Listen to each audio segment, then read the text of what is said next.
GTക്കെതിരായ ആരോപണങ്ങളെക്കുറിച്ച് കേന്ദ്രം അടിയന്തരമായ റിപ്പോർട്ട് ആവശ്യപ്പെട്ടിരുന്നു. റിപ്പോർട്ട് സമർപ്പിച്ചതിനെ തുടർന്ന് സെൻട്രൽ ആന്റി കറപ്ഷൻ ബ്യൂറോയിൽ നിന്ന് അന്വേഷണങ്ങൾക്കായി IPS റാങ്കിലുള്ള ഒരു ഓഫീസറെ കേരളത്തിലേക്ക് നിയമിച്ചും കഴിഞ്ഞു. അങ്ങനെ വെറും ഒരു അന്വേഷണത്തിന്റെ പേര് പറഞ്ഞു GTയെ രക്ഷിക്കാനുള്ള മുഖ്യമന്ത്രിയുടെ ശ്രമത്തെ തടയുക തന്നെ ചെയ്യും ഞങ്ങൾ. മാത്രമല്ല അയാളെ ഈ മണ്ണിൽ കാലുകുത്തിക്കുന്ന പ്രശ്നവും ഉദിക്കുന്നില്ല. Nothing doing GT. പ്രതിപക്ഷമെന്നല്ല, ഒരു ശക്തിയെയും നിങ്ങളെ തൊടാൻ ഞങ്ങൾ അനുവദിക്കില്ല. ഇത് നമ്മുടെ പാർട്ടി സ്റ്റേറ്റ് എക്സിക്യൂട്ടീവിന്റെ തീരുമാനമാണ്. അതെ, ഏത് അന്വേഷണങ്ങളെയും നേരിടാൻ ഒരുങ്ങിക്കോളൂ GT. ഒപ്പം ഈ ഫറൂഖ് ഷാ ഉണ്ട്. ഏത് പ്രതിസന്ധിയിലും GTയോടൊപ്പം നിൽക്കാൻ കടപ്പെട്ടവനായ ഫറൂഖ് ഷാ. ഈ അവസ്ഥയിൽ GT കേരളത്തിൽ ലാൻഡ് ചെയ്താ എന്ത് സംഭവിക്കാം? ഞാൻ നോക്കിയിട്ട് ഒരു പോംവഴിയെ കാണുന്നുള്ളൂ. GTയുടെ അമ്മ എലിസബത്ത് മാമൻ.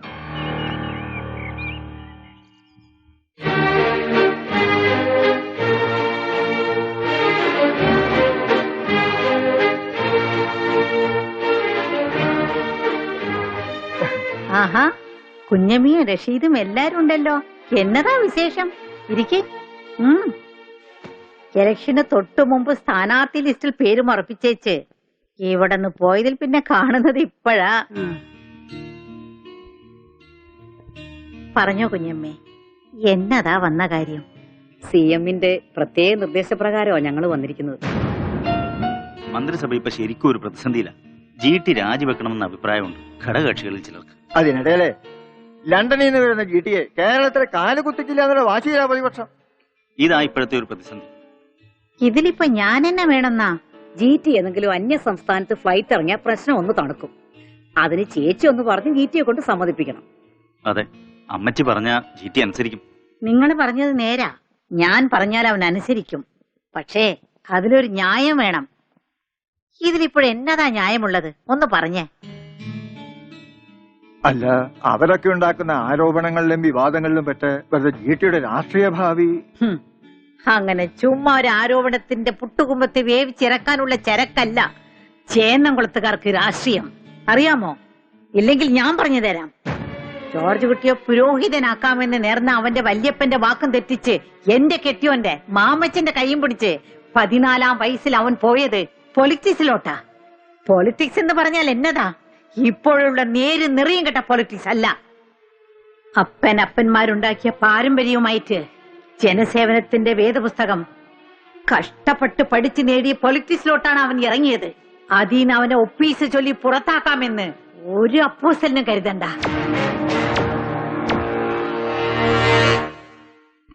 ഞങ്ങൾ പറഞ്ഞ കാര്യത്തില് അമ്മച്ചി ഇതുവരെ ഒരു തീരുമാനം പറഞ്ഞില്ല. പറയാൻ ഒറ്റ തീരുമാനമേ ഉള്ളൂ. CM ജോർജ് തരിയൻ പ്ലെയിൻ ഇറങ്ങുന്നത് ഈ സംസ്ഥാനത്ത് തന്നെയാ. സംസ്ഥാനത്തെന്ന് പറഞ്ഞാൽ തലസ്ഥാനത്ത്, അത് അച്ചട്ട. എന്നിട്ട് അവൻ അന്ന് നടക്കുന്ന ലേസൺ കമ്മിറ്റിയിലും പങ്കെടുക്കും. ഇതാണ് എന്റെ തീരുമാനം. ചേന്നംകുളത്ത് എലിസബത്ത് മാമന്റെ തീരുമാനം.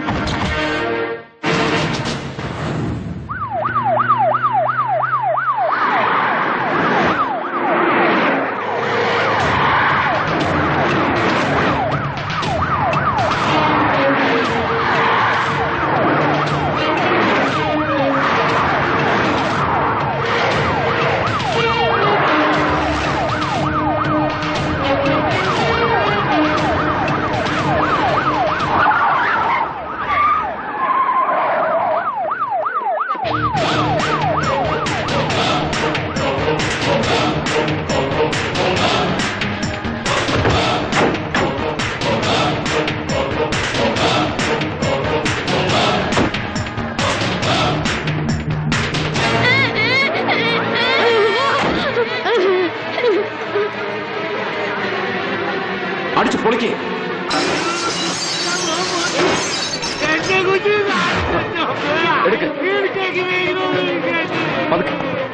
കാലെടുക്ക. Come on.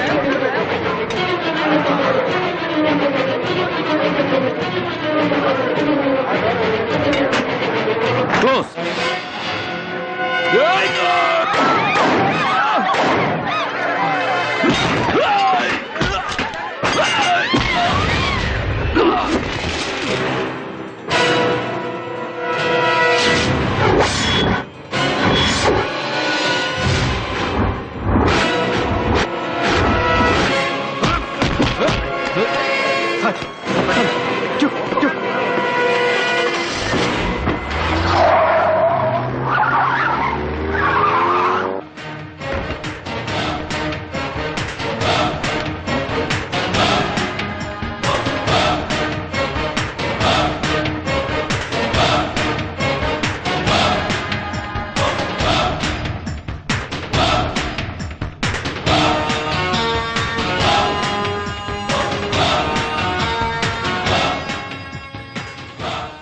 Good morning. വാ ജിറ്റി, ഇരിക്കേ.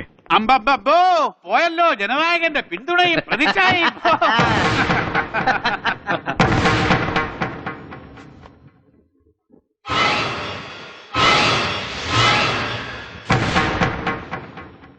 GT എത്താൻ വൈകിയതുകൊണ്ട് പാർട്ടി പ്രസിഡന്റ് എന്ന നിലയിൽ ഒരു പ്രാഥമിക ചർച്ച ഞങ്ങൾ നടത്തി കഴിഞ്ഞു. വൈകിയത് കൊണ്ടല്ല, വൈകിച്ചത് കൊണ്ടെന്ന് പറ. ഘടകകക്ഷികൾ ചിലർക്ക് GT വ്യവസായ വകുപ്പ് മന്ത്രിയായി തുടരുന്നതിൽ അതൃപ്തിയുണ്ട്. സർക്കാരിന്റെ പ്രതിച്ഛായക്ക് തന്നെ മംഗലേൽപ്പിച്ചു മിസ്റ്റർ GT നിങ്ങളുടെ പേരുള്ള അഴിമതി ആരോപണങ്ങൾ. തന്നെയുമല്ല, നിങ്ങളുടെ പേഴ്സണൽ സ്റ്റാഫിൽ സ്വജാതിക്കാരെ മാത്രമേ നിയമിക്കുള്ളൂ. വേറൊരു പരാതി. അയ്യോ എന്തൊരു സ്നേഹം, എന്തൊരു തെറ്റ്. ഇതിനെല്ലാം ഒരു മറുപടി പാർട്ടി ജനറൽ സെക്രട്ടറി എന്ന നിലയിൽ GTയിൽ നിന്ന് കേൾക്കാനും പരിഹാരം കണ്ടെത്താനും ഞങ്ങളെല്ലാം ആഗ്രഹിക്കുന്നു. അതെ, ഒരു പരിഹാരം മാത്രം. ഇയാൾ അന്തസ്സോടെ മന്ത്രിസ്ഥാനം ഒഴിയണം.